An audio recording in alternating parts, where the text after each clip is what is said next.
The post-production for that shot was very interesting because first I had to stabilize the shot because you're kind of floating around in the water a little bit, replace the background, and then marry the underwater shot of me with a car. This was done many months after the original shoot, so I didn't have that car anymore when I decided to shoot this. So actually I went outside and just looked for any white car. I found a car in a carport across the road. The owner came out and I said, "Can I take a photo of your car?" And I used that in the film, and basically used that in the compositing of the shot. Another massive shot in the film is the car sinking to the bottom of the ocean. I went through all my making of stills and I found a shot of the car that we used on the day being put back onto the tow truck, and I went, "Oh yeah, I could animate this." So I cut it out and turned it around and found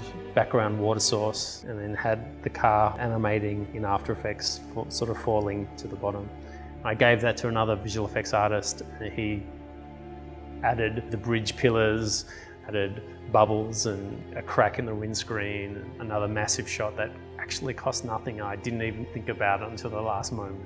마무리 후반 작업하는데도 과정이 꽤 걸렸는데 그 부분도 정말 데이빗이 엄청나게 뛰어다니면서 했죠. Look up, boom. The difficult thing about the opening shot is it first had to be match moved.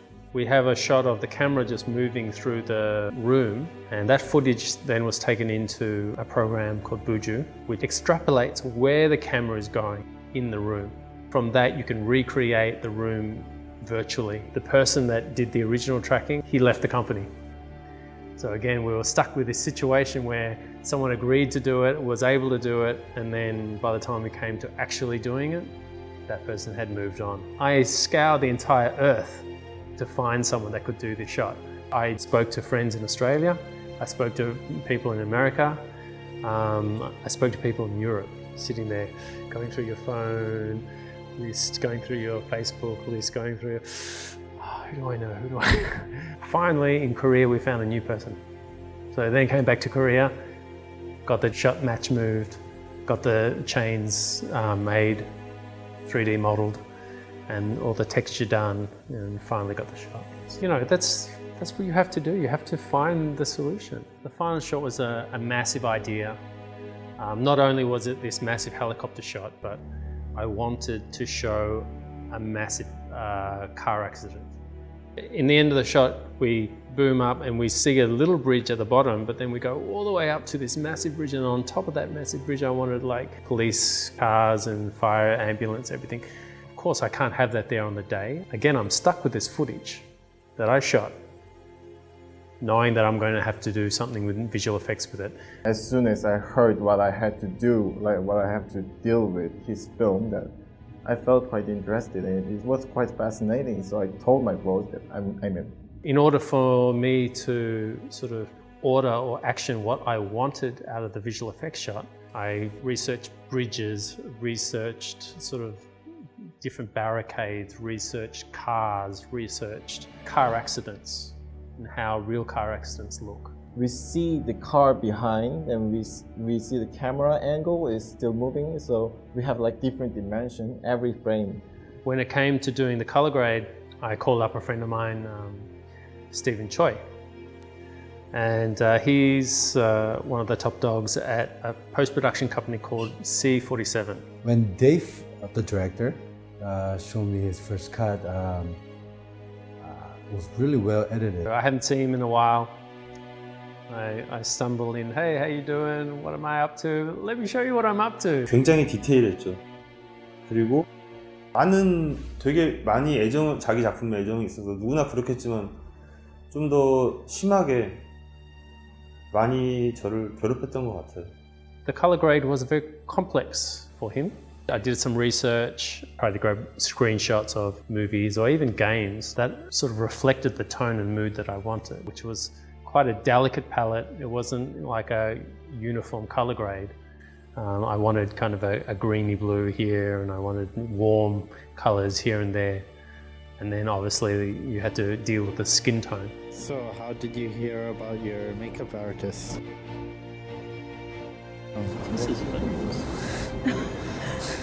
Is Wire Team still here? 무슨 team? 도망갔어?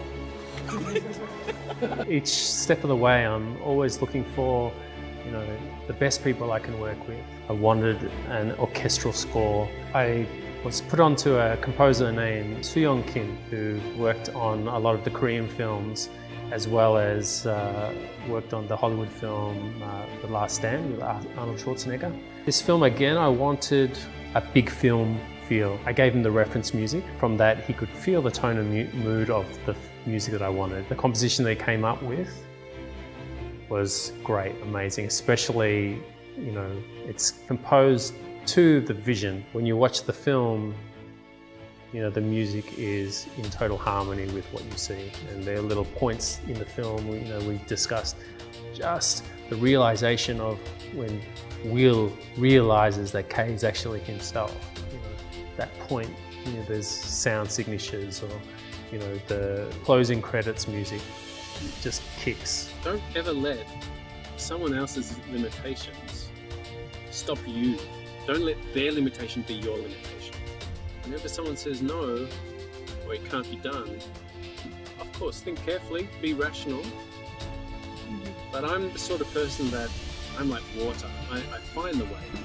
Whatever the obstacle is, I go around it. I find the solution. Originally, I wanted the film to be shot at night and there to be a lot of shadow, and for the Kay character to not really be seen initially. So you just hear his voice. In post-production, I was able to find an acting coach, dialect coach, Sarah Lim. We worked for weeks on the Korean dialogue. 데이빗이 처음엔 되게 자신 있어 하고 금방 조금만 하면은 난 할 수 있다 이렇게 생각했는데 생각보다 좀 어려운 작업일 거라는 거를 처음부터 알고 있었어요, 저는. I was quite comfortable with the Will character because he speaks English. Korean is not my first language, and I wanted to set myself the target of convincing Koreans that this was a Korean character. 많이 만날 때는 일주일에 3-4번 정도 만나서 한국어 연습을 먼저 하고 실질적으로 계속 그 대사를 계속 강화해서 연습을 계속 했고 Learning the language is not enough. The style of acting is different in Korea as well. In order for me to convince Koreans that that voice that you hear is a Korean, I needed to do a lot of work. 데이빗이 되게 상도 받고 그럴 이유가 있는 게 되게 꼼꼼하고 약간 완벽주의 성향이 있어서 영화를 만들 때 되게 꼼꼼하게 이거 하나하나 숨소리 하나하나 디테일하게 하길 원했어요. What are you doing now? Well, we are now transforming from Will So you do 3D rendering. Kay. The other thing I tried to do with the Kay character is I wanted there to be obviously a difference in the voices too. So Kay's character, his voice was deep, a little bit heavy, menacing, and Will's was subtly the other way. 녹음할 때 제가 옆에서 계속 한국어 연기를 도와줬죠. 대사 하는 거를. 그래서 좀 더 한국인이 듣기에 좀 더 자연스러운 연기를 할 수 있게끔. After weeks of working on the Korean dialogue, finally I was able to book time with Studio K. 제가 또 ADR 레코딩을 또 한 10년 넘게 하다 보니까 자꾸 제 귀에 계속 거슬리는 거죠. 한국어라는 것 자체가. 그래서 그것 때문에 한 5번, 4번 정도는 다시 녹음하고 그런 반복을 했었던 것 같아요. 그만큼 어쨌든 꼼꼼하고 그 자기 작품에 대해서 조금이라도 더 퀄리티를 올리고자 했었던 그런 노력이나 그런 열정이 보여서 너무 좋았고요. Original sound wasn't quite up to scratch. There was a lot of pigeons and traffic. We basically redid all the English dialogue, all the Korean dialogue. He went away and did the Foley for the sound effects in the film, as well as put in the music and do a 5.1 surround sound mix. 제일 처음에 카메라 이렇게 훅 하면서 이렇게 들어가잖아요. 들어가서 이제 묶여있는 요걸 쇠고랑 이런 거에 이렇게 연결이 되는데 거기에 제일 처음에 감독님은 완전 노사운드를 하길 원했어요. 음악으로만 간다. 사운드를 넣을 게 없는 거예요. 거의 다 음악이고.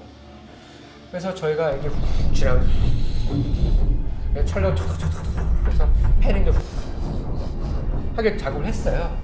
감독님은 필요 없을 것 같다. 처음엔 뭐 음악이 워낙 좋으니까 괜찮을 것 같아요라고 했는데 딱 보여드리니까 너무 좋다고. The first day I walked in and he wanted to show me the work that he's done. We sat in the little theatre at Studio K and I was just like, wow. It's always great when you show someone what you want and they come back with not only what you thought you wanted, but more. And when your head of departments, your production designer, whoever they are, wow you as the director, you already have your expectation, but when they exceed your own expectation of what you want to make, that's always a lovely feeling. Well, I think especially independent filmmaking, it's like going to war. It's like going to war with your brothers and surviving. So I think there's a real camaraderie that occurs when you make independent films. Mr. Jung, the DOP. We have Mr. Kim, the assistant director. And we have this guy over here. The courageous producer. Suddenly I come up with all these wonderful big ideas and he's like, oh really? I always feel strongly about when I make my projects to try to look after everyone. I try to make sure that they're fed warm food that tastes yummy. I have a responsibility as a filmmaker also, not just to the people that watch my film, but the people that help me make my film. And even after the film is made, I put it into film festivals because I want the film to win awards. I want the people that help me make my film to win awards so that they can be proud of their involvement and that they can be, somehow their decision to help me is validated by the fact that the film is successful. So to all the cast and crew that helped me make Battle of Wills, I sincerely thank you. I'd like to thank Mum and Dad.